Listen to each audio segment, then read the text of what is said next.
Good afternoon. Hello, good afternoon. How are you today? Doing wonderful. Happy to be in 2022. You and me both. Thank you so much for agreeing to chat with me today. I really appreciate your time. I'm going to ask you two questions and ask you to tell us your name and share anything you feel comfortable sharing with us, and that will get our conversation going. Once the video converts, I will send you a link. Please watch and let me know if I may upload it. And I Absolutely. ask everybody to subscribe and to refer people to talk with me, to tell their story too. So thank you. Thank you. First of all, Dr. Newton, for the invitation to connect with you today on this timely topic. My name is Adrien Green. I run an independent management consulting practice focused on change management, organization design, and talent strategies for large-scale business initiatives across industries. Very, very interesting. How did you come across that line of work? Was that something you always knew you wanted to do, or was it kind of like most of us, happenstance? It was intentional, but I wasn't able to fast track into it in the time that I expected to. Coming out of grad school, I did my graduate studies at Purdue University, studying organizational behavior and human resource management. At the time, I had very little work experience, about a year and a half to 2 years. And I was looking for a way to accelerate my growth. And there were two viable paths to me. One was a rotational development program that many may be familiar with. A lot of Fortune 500s will have these accelerated or leadership development programs. I was fortunate enough to be accepted into one of those. And then from there, I actually moved into external consulting with Deloitte Consulting, but I had to do preparation work on the front end, and much of it was because of some feedback that I received from a recruiter at the Black MBA conference, actually. And I remember he looked at my resume, and he was like, and he kind of had a little head tilt. And he said, Adrien, I can tell that you have a great pedigree of academics. You have some decent work experience, but you don't really have the core experiences that I would be looking for, speaking to me as a recruiter, in order to really feel confident that you'll be successful in this space. And I said, that's fine. Okay, well, lay it on me. How could I better prepare myself to operate in this area? So, well, you need a lot more project-based work, and you need project-based work in the areas that are important to us. And following that conversation, I laid out my path, and that's how I got it done. Excellent. But it was much credit to him. Much credit to him, actually. Absolutely. So most of us, when we finish our education, we go to work for someone. Did you do that, or did you go directly into your own business and your consultancy? Yeah, I worked within industry, a diversified industrial manufacturer, Ingersoll Rand, coming out of grad school. Ingersoll Rand was really accessible to me as a company that had a sector headquarters in Indianapolis at the time. And so they heavily recruited, particularly engineers out of Purdue, but also at the time, some of our grad business students. And so that was one of the opportunities available to me. It was a rotational development program. And it was actually one of the only offers that I received, and that was immediate. So I took it. It was right in my own backyard at the time, leaving Purdue, going to Indianapolis. I worked for Ingersoll Rand for about 3 years, and it was project-based work in functional transformation, particularly for finance and IT. Also did some core HR business operations roles and talent management. And so parlaying that experience over into what I do today, management consulting. Excellent. So I want to ask the obvious question. So Purdue, a predominantly white institution, what was it like to be a young Black man going to that type of environment? Were you immediately accepted? Did you feel at home? You felt like you belong? How do you see yourself in that institution now that you're that's in your past? How do you see yourself now? Hmm. Great question. The exposure to Purdue was not new. My undergraduate was at UC Berkeley, which is also a predominantly white institution, but also very heavy in Asian representation as well. Um, there were actually very little black folks on campus at the time. Actually, a campaign was being ran called Represent, and it highlighted, there were just T-shirts with a percentage number on it showing the number of African Americans from one year to the next on the campus. And I think when I came in, it was like 4.8%, and then the next year the T-shirt was like 3.2, and then it's like, wow, these numbers just keep going down and down. But there was a change in the political climate at that time in California, where affirmative action, particularly in the education arena, was being removed or had been removed. I think that was in '99. And so as of '99, affirmative action was no longer a platform by which you can get greater exposure, particularly fast tracking to a university of your choice. And so going into Berkeley in the late '90s, '99, right after affirmative action, the numbers just precipitously dropped on campus. So the exposure to a predominantly white institution, or I'd just say predominantly other institution, was not new. And I did a 5-year course at Berkeley. And as I moved into Purdue, it was all focus really. To be honest, my exposure at Purdue was very narrow. And I think that many of the management business students would say that they keep a very insulated audience for the School of Management, particularly at the graduate level. You live, breathe, eat there.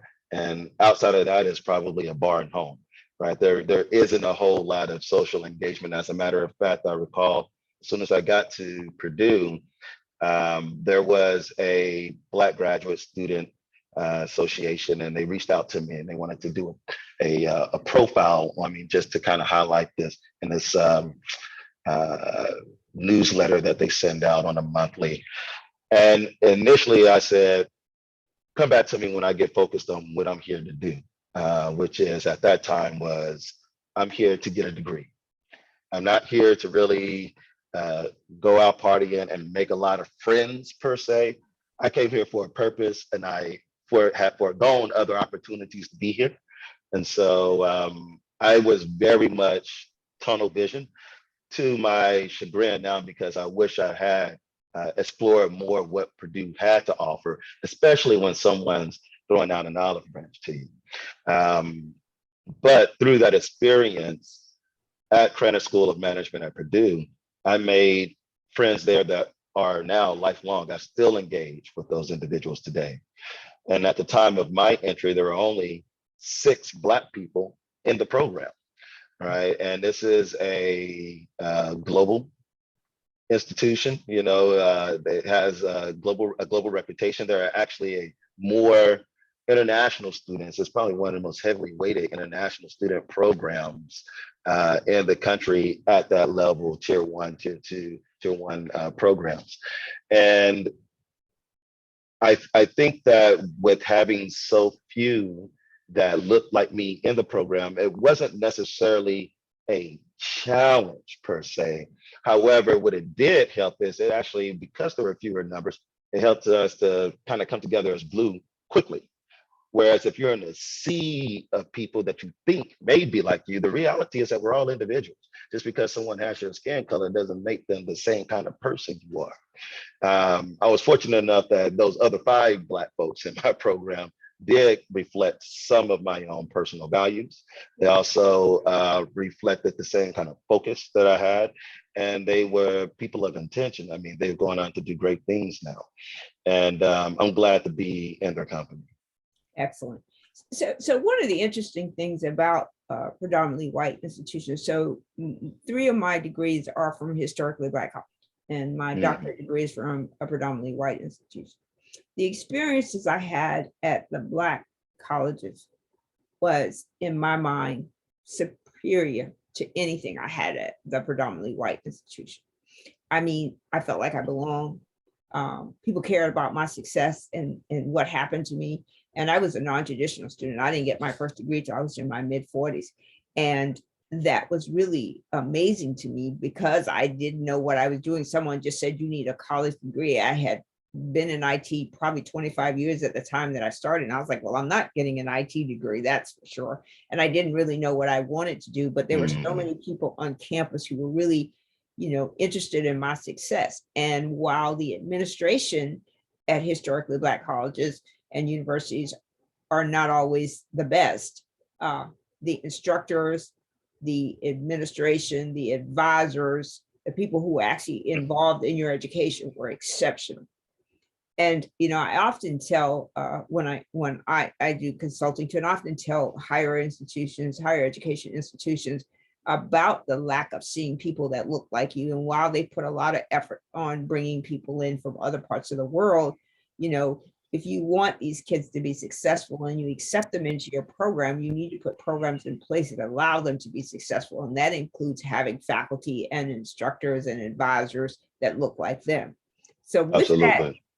with that prelude, are you an advisor, or do you go back and help students at your universities, both at Berkeley and at Purdue? Do you work to recruit or to increase the diversity and help kids see themselves successfully as you have?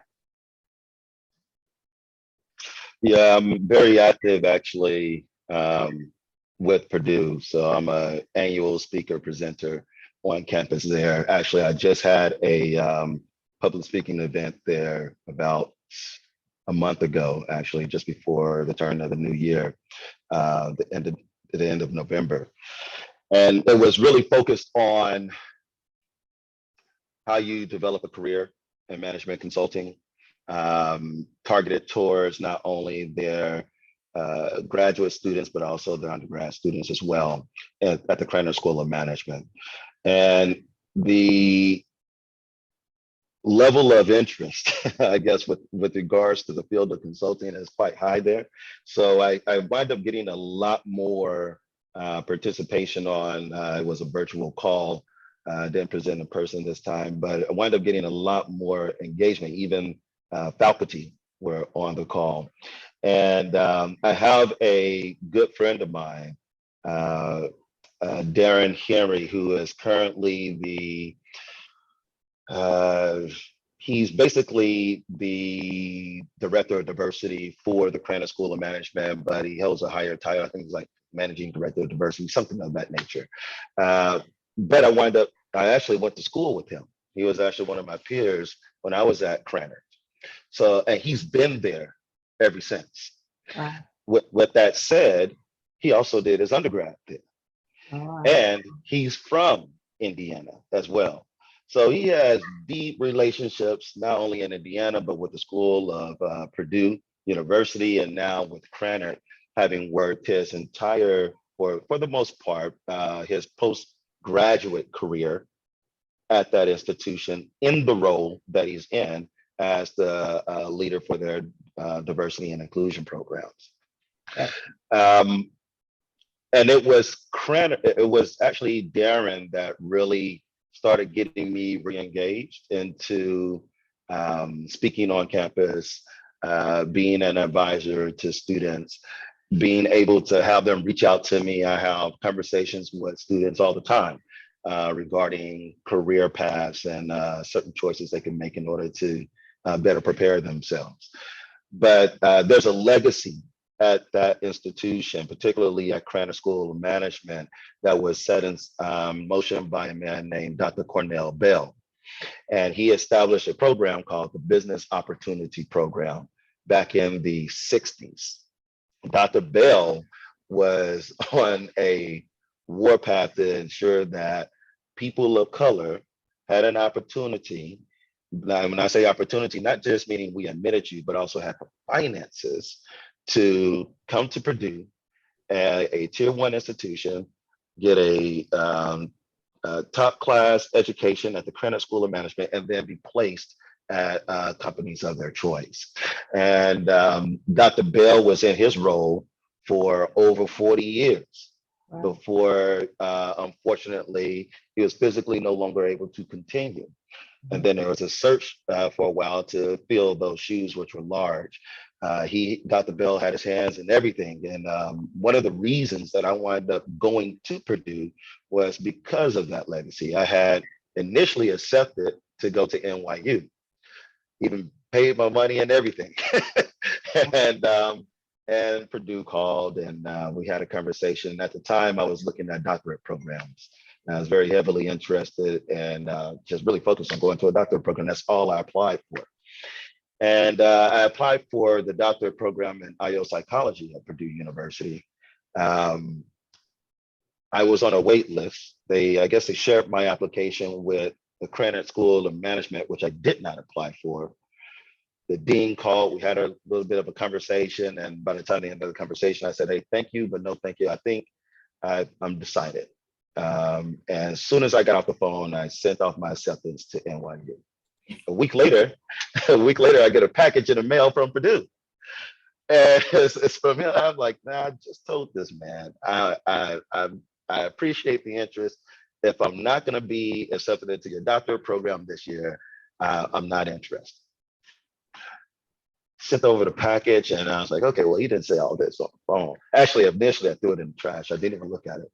And it was a day past. And I said, and it was still sitting there, this bit fat envelope. And I was like, I should at least give the respect of at least opening up the envelope.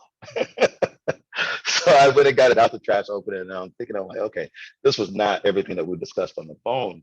And so he was offering, he said, I'm offering you a full academic scholarship to come to Purdue, to come into the Cranard School of Management. And on top of it, I've already secured you a graduate assistantship, and you will be paid a stipend on top. I'm like, okay, well, now this is a little bit better than what NYU talking about, which was $0. Right. And so I had some hard choices to make, but once I actually went and visited the campus, Dr. Bell at this time had just had an accident, and so he was no longer able to, a car accident. He was no longer able to perform in this role, but he was still very active. Mm-hmm. And hearing the legacy that he established in that program, and what they were looking to do going forward, I got excited about it. They talked a good game, I must say. So good that when I went home, reneged on NYU, I sent off the acceptance to go to Purdue. And but and now fast forward, this brother Darren Harry, who was one of the other 5 Black folks in the program, he was very much about supporting his people, or who he figured his people were, and that being particularly Black folks. And Dr. Bell was very much that way. He was a kind of brother that did not pull punches. He said he spoke clearly and frankly, and sometimes you may not like everything that he had to say, but he had to kick in some doors in order to be able to be in the room. And he managed that program in the way that he felt best. And he had a statement that stuck with me. And it's something that we've heard before, but I never really had heard it in person from someone until I heard it coming from him. And he said, I want to be a king maker, not a king. He said, I don't want to be a king. I want to be a king maker. And that was very impressive to me. And I think that Darren Henry has continued in that legacy as well. But, I'm originally from Arkansas. Yeah. And so to see the places that I've been, that wasn't really something that I had envisioned for myself. It was circumstantial that allowed me to have some of those opportunities. And that was because actually my folks got divorced when I was young. My mother had a brother, my uncle, who was in the military out in California. So we moved to California, and I went to high school in California. And that completely changed my life, I think. Just that move. I mean, there were let me tell you how naive I was at the time. Um, I thought the only people in this world were Black, white, and Japanese. My best friend as a child was Japanese. Japanese girl who lived down the street. I hadn't seen other ethnic backgrounds. I was from a southern Arkansas, um, not even about 2 hours south of Little Rock. And so there just wasn't a whole lot of, certainly not a lot of racial diversity, not a lot of thought diversity either for that matter. But there were a few people who were progressive, and my mother benefited from part of that. She was a white collar worker. My father was a blue collar worker. Both breadwinners in the household, but mom worked in banking, so she handled all the money in the house. And she told me a story once about a fairly high wealth individual coming into the bank, and she was a teller at the time, and the woman did not want to work with my mother. And so when she went up to the teller, she asked for the bank manager to come over and said, "Can you get me another teller, please?" And he says, "Well, um, Miss Vanessa is one of our best employees.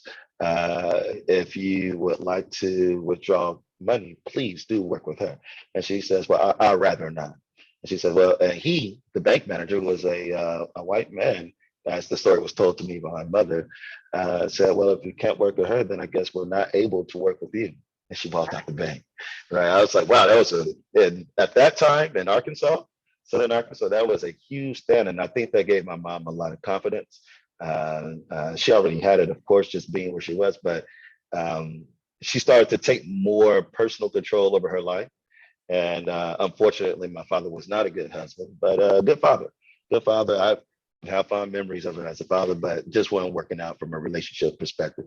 So, she split off, and uh, I wound up going with her. I have two older sisters and an older brother. And I remember sitting in with the judge and in a courtroom, and he says, "You don't all understand what's happening here today." When my parents were going through, they were going through a divorce, and he said, "Do you know what's happening here today?" And my oldest sister, who's 4 years older than me, says, "Yeah, mom and dad are separated."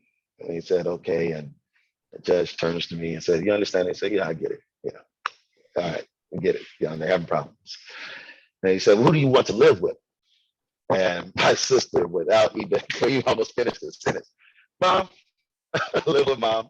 And then my other sister, who is a year older than me, she said she wanted to live with mom too. And then the judge turns to me and he says, "Adrien, who would you like to live with?" And I said, "I want to live with my sisters." So it didn't really, to me at the time, matter if it was mom or dad. I wanted to be with my sisters, and my oldest brother was already outside the household.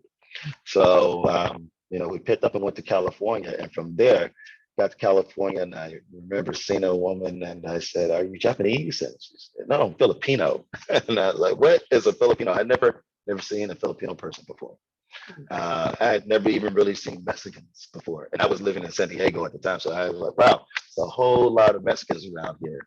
Right. And so there were just things people and cultures that I had never been exposed to. And then growing up, all my friends are Filipino for the most part. As in California, I had a lot of Filipino friends, a lot of Hispanic friends, and also a lot of Black friends. So yeah, I think that as I took those experiences through my life, and by the time I got to Purdue, it wasn't more of like I need to figure out how cultures work and things of that nature. Although you're always learning, but at the time I was just tunnel vision. I want to get in, get my degree, and get to work. So that was it. Yeah. A very interesting journey. Where are you now?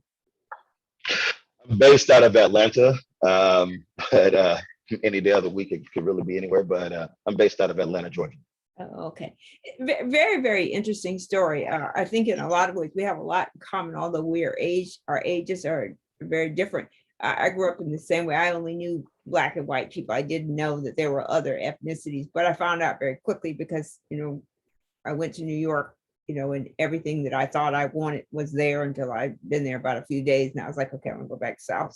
So, but that's the way it is. But the story with the Japanese girl and the Japanese community in Arkansas really goes back to World War II. They were relocating some folks, and one of the places that they could relocate was Arkansas, and so that's why we had a Japanese community there. And then I watched a lot of Asian films, so that was the only reason that I knew about Chinese as well. But I didn't really know a lot of Chinese folks, but Chinese and Japanese films, I grew up watching them all the time. Excellent.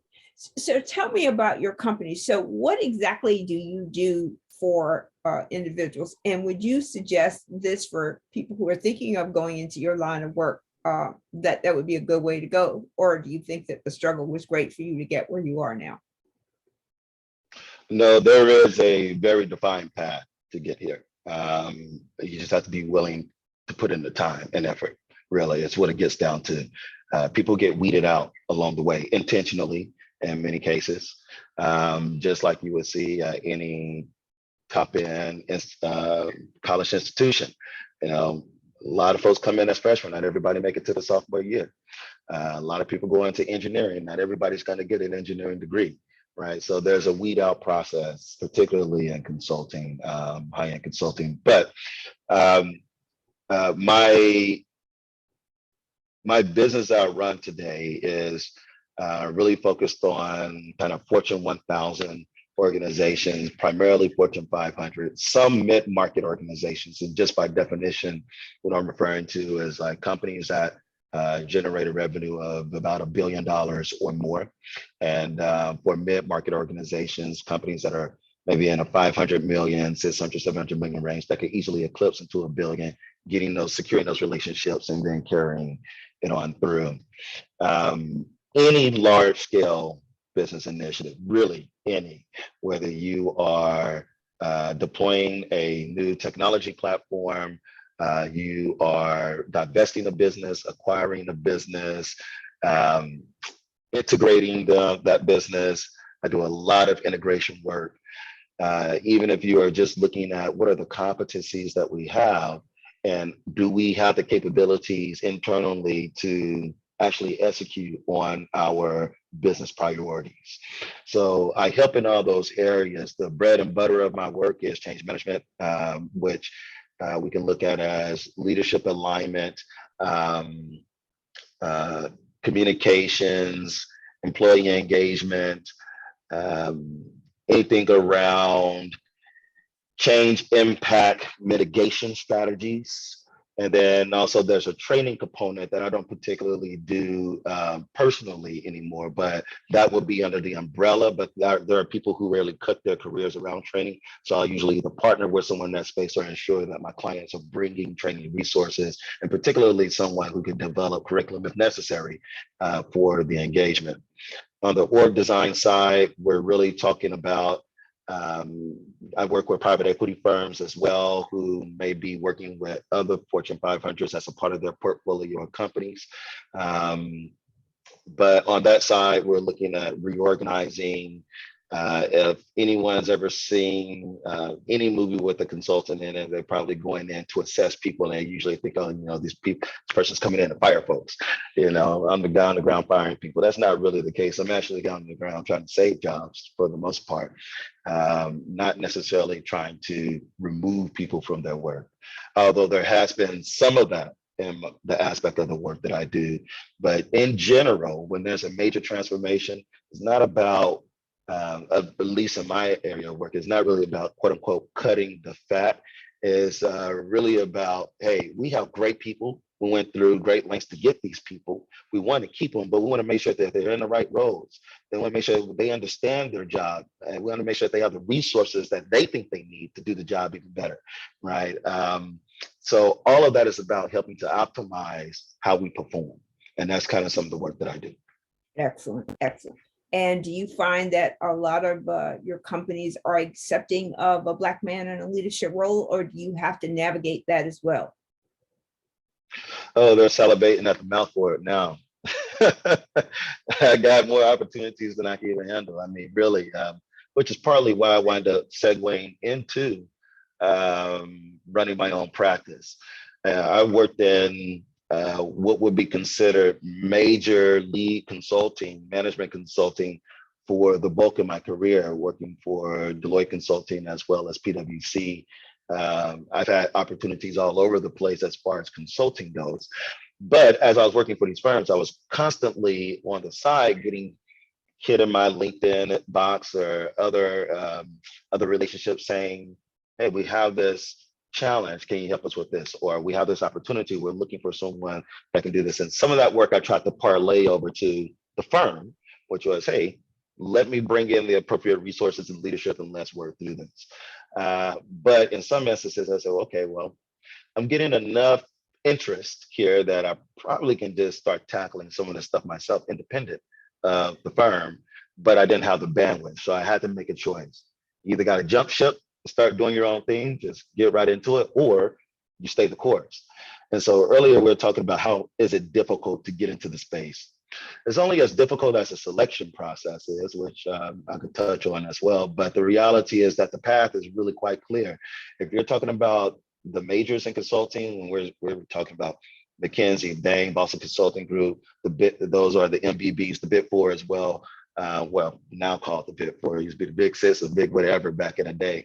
But what we know of as today as Deloitte, KPMG, PwC, Ernst & Young, or EY, like those firms pretty much control a lot of the relationships, but you have a lot of other management consulting firms as well, and those just like a, a, a university or universities kind of measure themselves, or people get measured on, is this a top tier, top 50, top 100? Same thing happens in consulting, right? They look at it and they say, here are the top 50 in this class, the top 50 in that class, the top 50 in that class. And so people know who are the major firms out there that they may want to have a relationship with if you want that scale of work, because you really got to think about what's the kind of relationship that I want with my employer. And just because there's a big, bright, shiny light on these up here doesn't mean that's what you need to actually aspire to. There are other paths as well. Maybe I want to go to a smaller boutique firm. Maybe I don't want to be in a formal firm structure at all. I want to start independent from the beginning. And there are pros and cons to all of it. But for that major league path, it's a very clear path. If you want to start working for those firms, from a recruiting perspective, it generally only happens out of your tier one and creme de la creme universities. If you are in school right now and you're like, I want to work for those guys, if they're not recruiting at your campus, it is extremely difficult to get in because they've already have a recruiting strategy. They've identified this is the type of talent that we're looking for. And usually that profile is something like smart, right? We want people who are smart. However they gauge that. Usually the profile is something like, we want them to come from these top tier institutions because we have the preconception that that's where talent is bred. And we know you've been bred well. But the reality is that whether you are tier one, tier two, tier three, there's talent across the spectrum. And they're waking up to that now. And so they're now creating these more niche recruiting strategies where they're saying, well, okay, maybe if we want this kind of talent, we need to go here, that kind of talent go here, and it's being spread across the spectrum a little bit more. Whereas before, back in the day, it was if you didn't go to your Harvards or your UC Berkeley's or your Stanfords or any tier one research institution, probably not looking at you for this class of company, right? That has changed today. That's changed a bit today. But the reality is you either got to be in those institutions. And if you're not in those institutions, then you have to have created a work portfolio that is impressive enough that says, okay, you know how to do the kind of work that we want to do. The only time they're really taking people just green out the gate, undergrad. And to be honest, they're overpaid, highly overpaid. I mean, some of these folks coming out of undergrad, they still want to negotiate the salary, right? And I'm like, okay, let's be clear. You don't have no work experience for the most part. Not saying that you're not capable, not saying that you're not intelligent, not saying that you wouldn't be a valuable asset to this company if you were to come in.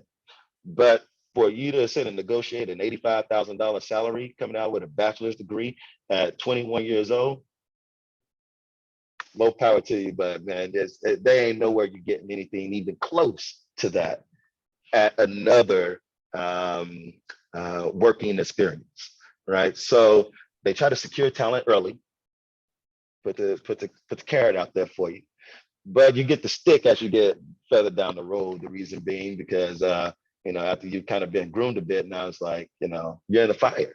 You're held accountable. You gotta meet deadlines. You gotta be able to come with a unique perspective. You can't just be sitting in the room just hearing the conversation. You got to be leading the conversation.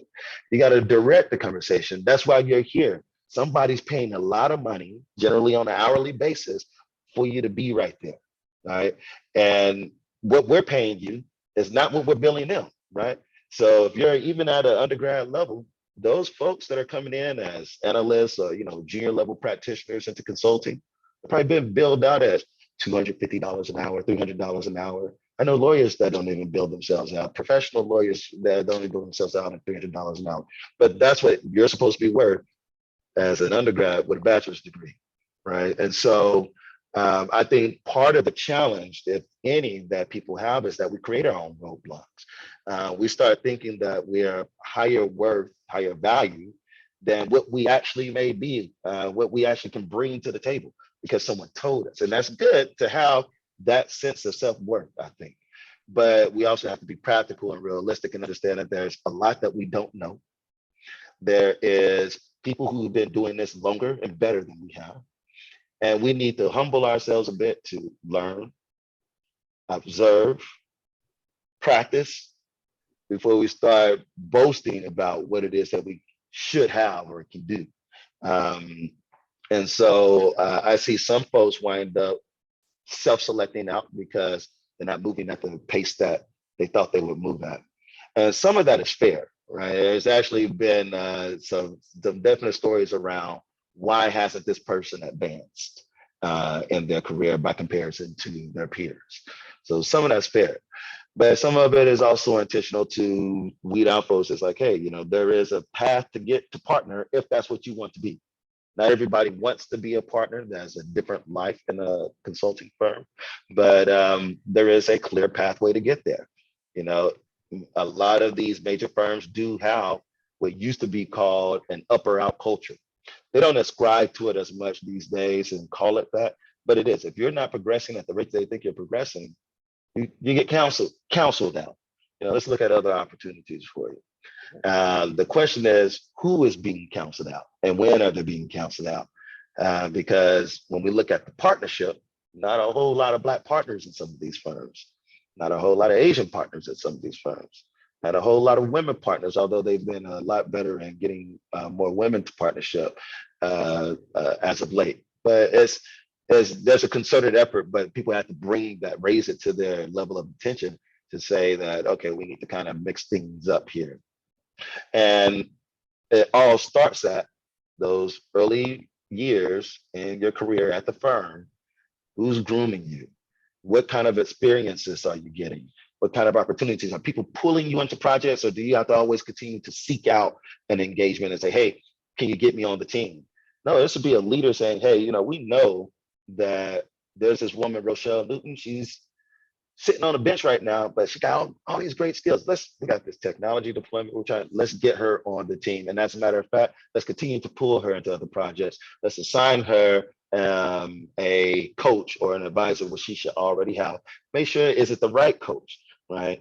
Because they may assign you one, but you also need to be vocal about what it is that you need in your career. And it's like, well, I think I would like to work with this person. And one of the things that I did like about Deloitte when I worked there is that you did have the opportunity to just change up your coaches on a yearly basis. And it wasn't just an opportunity, there was an expectation around it.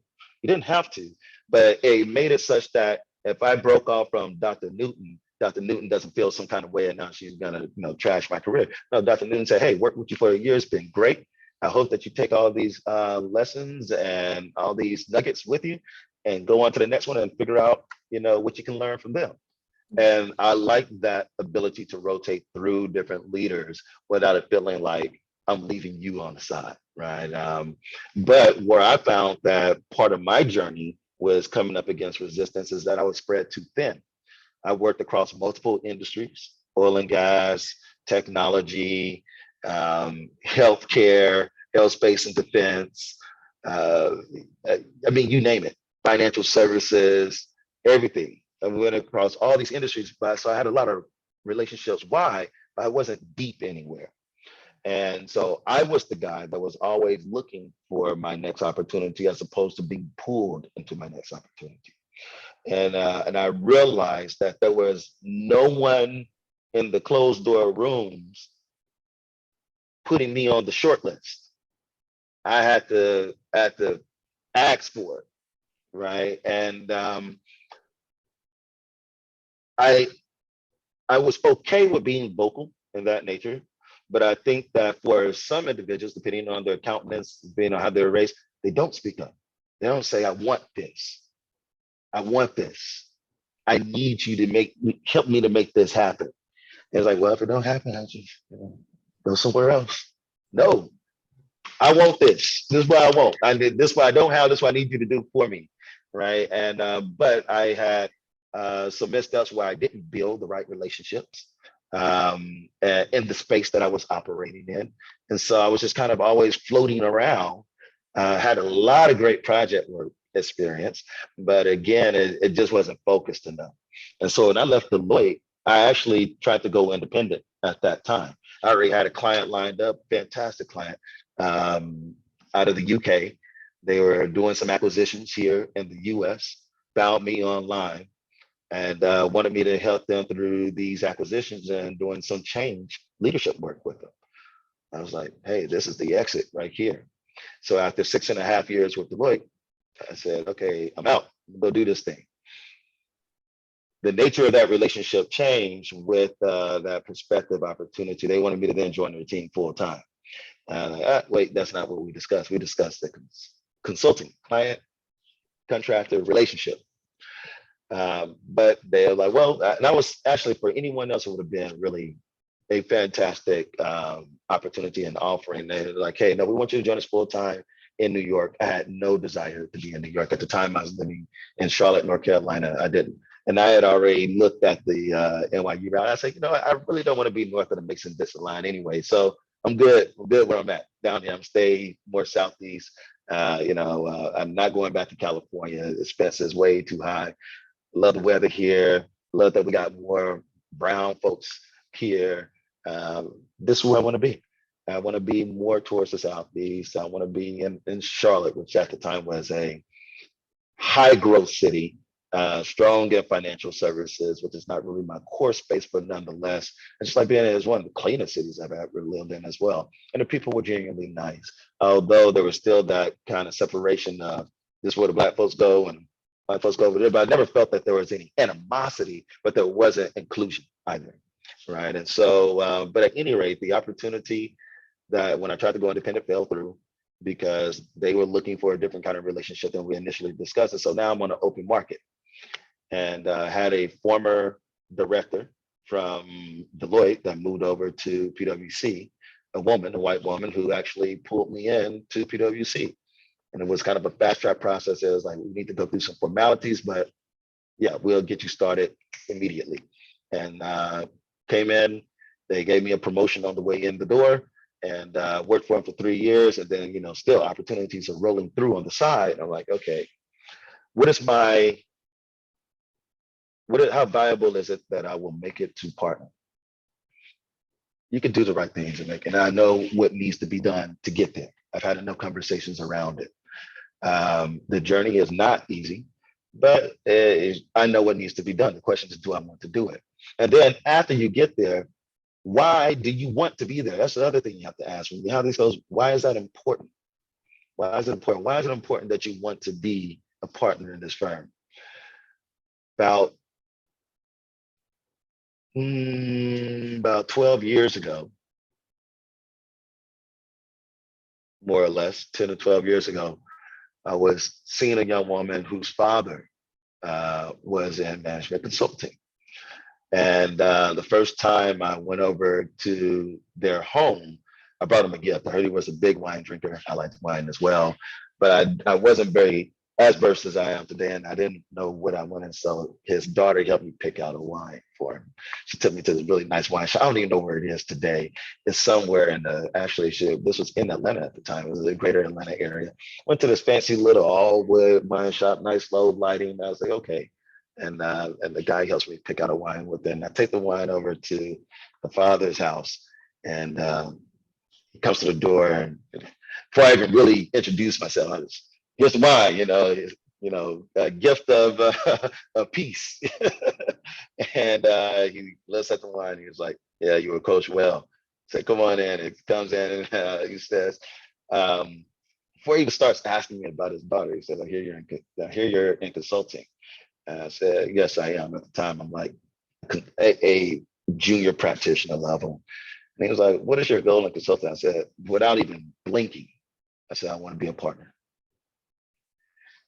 And he's like, "Really?" He said, "Okay, let's talk." And so we went on to have these conversations. But at the time, I didn't really know why I wanted to be a partner. I think I just wanted to, because that was the pinnacle. I'm not in this to just meander, in the middle. I want to be amongst the best at what I do. And that in my space right now means being a partner. And so I had tried to manage my career to get there. But then after a while, after observing what partner life is like, and I mean, it's, yeah, the financial incentives are there, no doubt. Yeah.